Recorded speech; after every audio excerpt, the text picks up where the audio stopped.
in what way has it evolved for you, and how much of that was kind of not planned, but a bit more, okay, this is the direction I want to go in, versus, oh, this just happened? Yeah, that's a good question. If I don't know, 50-50 maybe would be a safe thing. I can tell you certain ones that I like, things that I remember. Right now, I would say that if you got somebody to describe me, well, I made that channel trailer where I got people to describe me, but they focus on the fact that, like, you know, they would say, oh, it's detail oriented and like nerdy and nitty gritty and that kind of thing. That aspect has been an evolution, and it was from kind of testing the waters. The idea of, oh, we can make a photo video channel about gear and that kind of thing. I mean, that has already been established that you can do that. That's a thing. So, and there was other people, like I said, I could model it after. Some of my early videos I was doing, you know, tutorials on software and stuff like that. And Peter McKinnon had already basically proven that people want to see those or will watch those. So you're not experimenting or figuring things out at that point if you do that, right?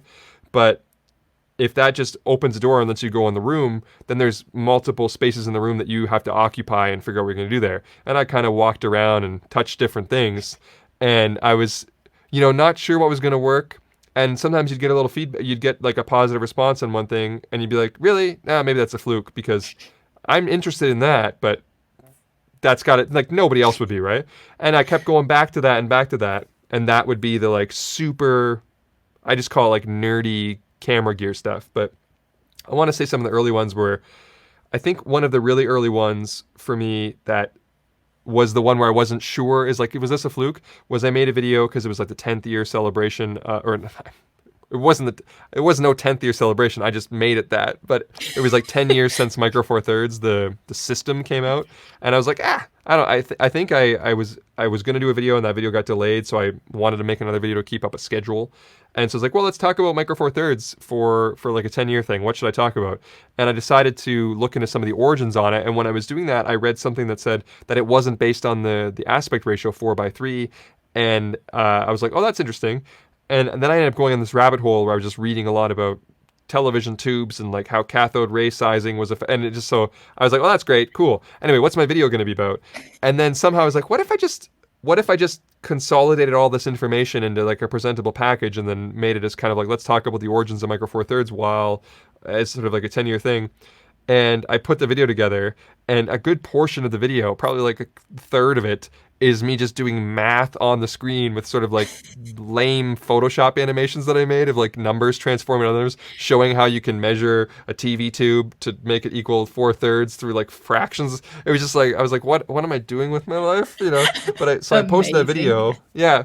I posted that video, and it did surprisingly well. It was one of those ones that, you know, 50,000 and then 100,000 views. And it wasn't even marketed particularly well. And a lot of people were commenting like, oh, this is great. I love it. You know, talk nerdy to me, all that kind of stuff.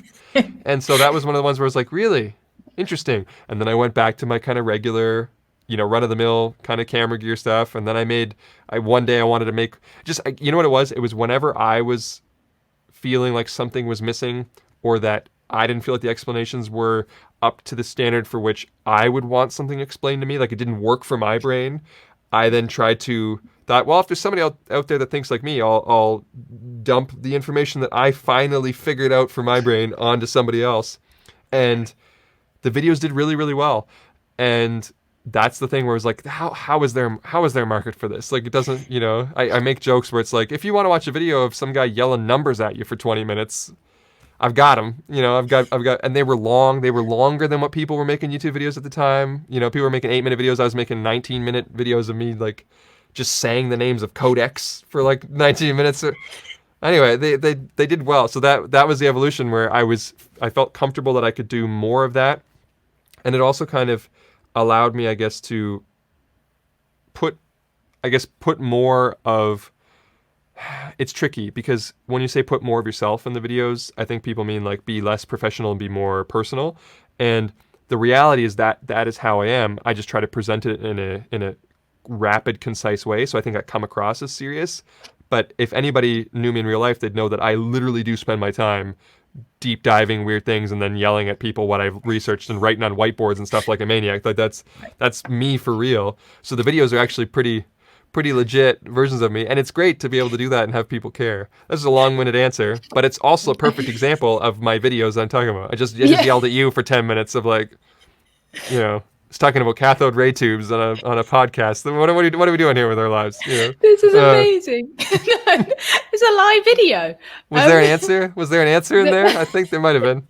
There was definitely an answer, and actually, I love that. And you're right. Because there are people that maybe look for ways to make their videos a certain way and maybe lose themselves a little because they're trying to chase the numbers or something. But I guess what you found is that you could wholeheartedly just be yourself on screen, and you've kind of like found your people, right? It's like, this is amazing. Yeah. And that's great because as much as you're still going to encounter people that get on your video somehow and go, what is this? This is garbage. I don't want to see this. And they're like giving, but the fact is the people, if you do find your people, like you said, then that level of support and positivity is higher than I think if you go broader, you get kind of broad support, if you will. But if you go specific and you get specific support, it's usually very rewarding because you feel more connected to the audience in that case, because you're like, these people get it. They're like me, you know, they're into it.